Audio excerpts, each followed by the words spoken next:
What's going on, everybody? Welcome to another TickerFew video and welcome to the TickerFew family. As you can see, the ticker symbol we're going to be talking about today is LKCO, or Luokung technology.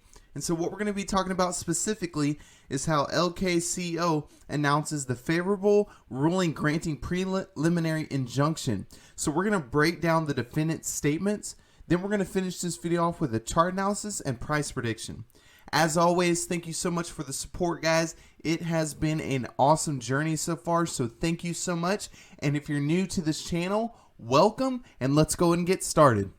Alright, so as you can see, if you check on my page and click on the video tab, just right here a few days ago, I actually had an LKCO stock update, which was all about the court visiting on May the 3rd. So we're going to fast forward to today, so I'm going to be explaining again the preliminary injunction breakdown with the defendant's statements. So I'm super excited to talk about that. But if you're not up to date and if you want to know a little bit about the company, they're an interactive location-based service, and they have this big data processing technology company in China. Now, it provides integrated services for the internet and Internet of Things of what's called spatial temporal big data, which is based on patent technology. Now, this is based on geographic information systems and intelligent spatial temporal big data, which establishes city level and industry level digital twin holographic data models to actively serve smart cities.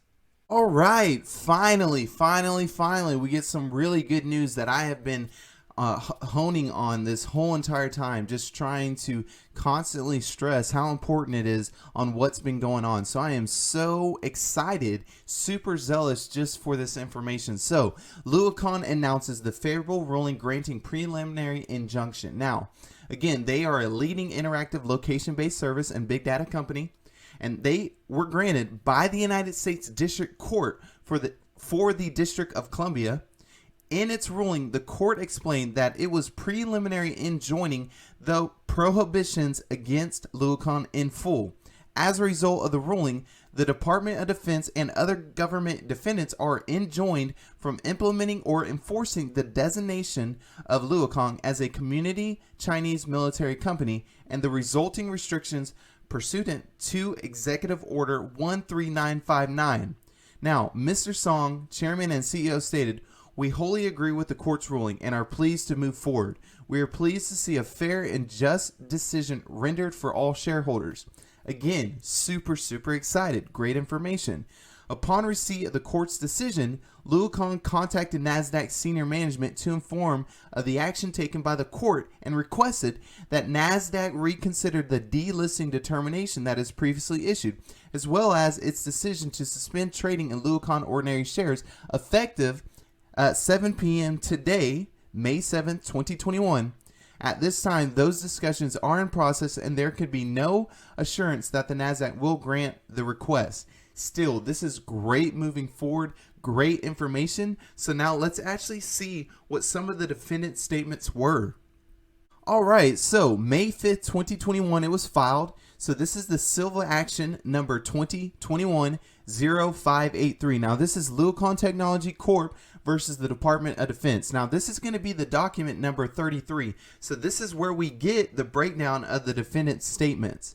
Now, for the first defendants argue, in drafting section 1237, Congress used the phrase affiliated with, not the noun affiliate, which they contend suggests a broader reading of the term.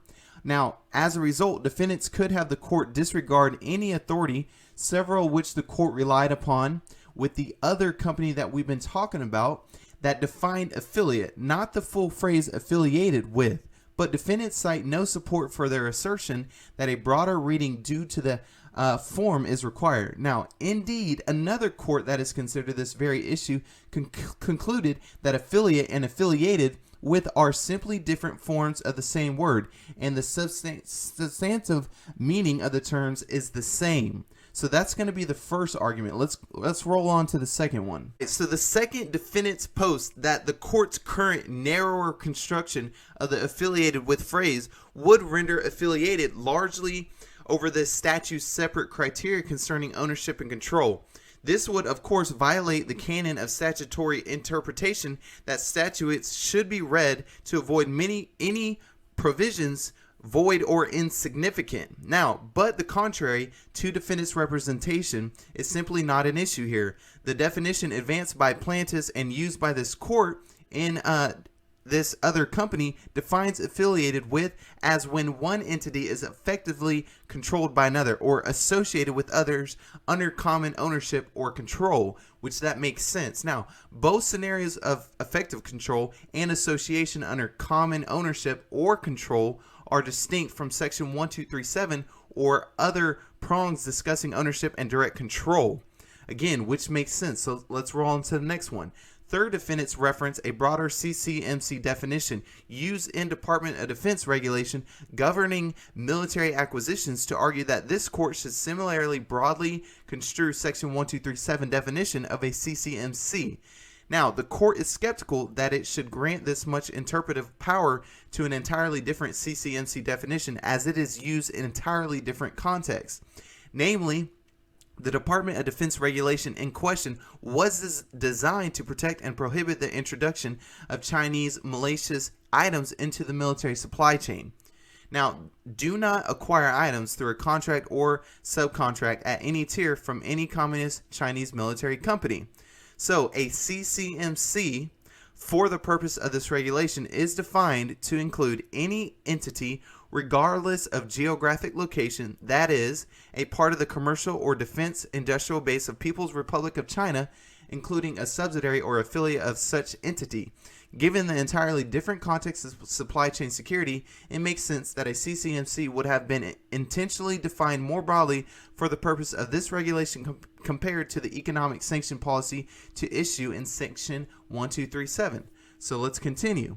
Fourth, defendants argue that an examination of this relevant legislative history supports the view that current definition of a CCMC is intended to use a relatively broad conception affiliated with that is not solely limited to corporate structure. Now, even setting aside the general principle that a court should always rely first on ordinary meaning and not allow legislative history to muddy the meaning of clear statutory language. So that's very interesting choice of verbiage. Now, the legislative history defendants highlight does not actually challenge the affiliated with definition advanced by plaintiffs. The legislative history in question consists of the House report accompanying the fiscal year of 2005 NDAA that states that the legislation was intended to expand the definition of a communist Chinese military company, which was defined in FY99 NDAA. to include Chinese firms owned or operated by a Ministry of People's Republic of China or an entity affiliated with the Defense Industrial Base of Republic of China. So what I'm gathering here is, first of all, there was a misinterpretation with the word affiliated, and then the definition as well, and how broad or how narrow it is.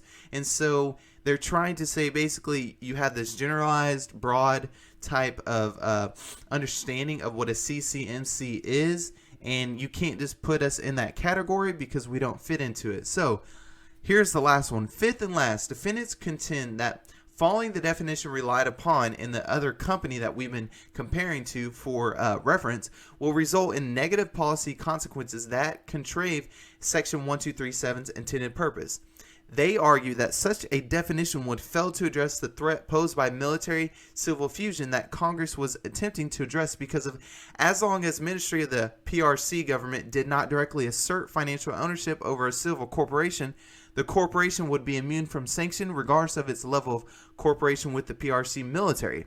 So this is plainly incorrect. The affiliated with definition advanced by the plaintiffs and previously adopted by the court would allow for a CCMC designation to be made when an entity is effectively controlled by the PRC government or other PLA entity. This means direct financial ownership is not necessarily required, and this definition can still appropriately target the unique security threat posed by the Chinese civil military fusion.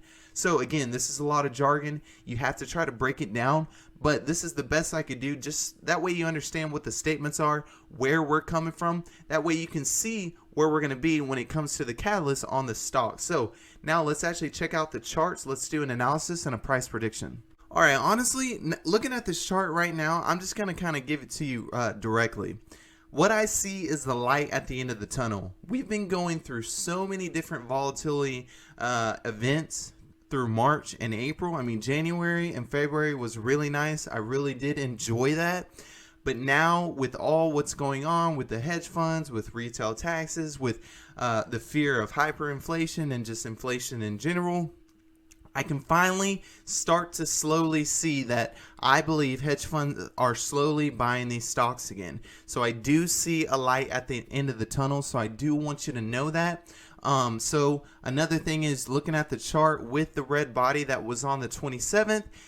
We did have that high and the trend was going in the upward direction, which is great. Then it just dropped back down after all that volume, which was 59 million, which was great. And that is what we had talked about before with the May 3rd and everything that came along with that when it came to this overall situation. Now, looking at today, we had a volume of 12 million. So clearly there was a big difference, but there is a lot of retail investors that are still watching the stock. But I can tell you that is why we are in the green today with a higher wick, because it opened up at 662. We had a high of 689, and then we closed at 667, which is great. And the reason for that is because we had the announcement of this granting of the preliminary injunction.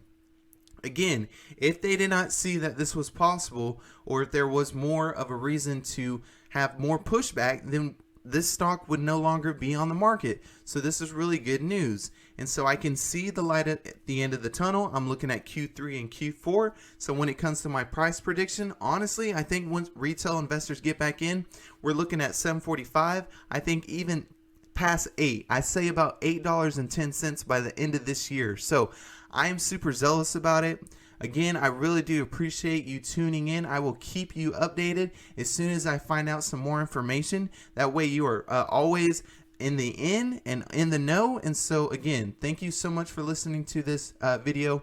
I will keep you in the news, and welcome to the Ticker family.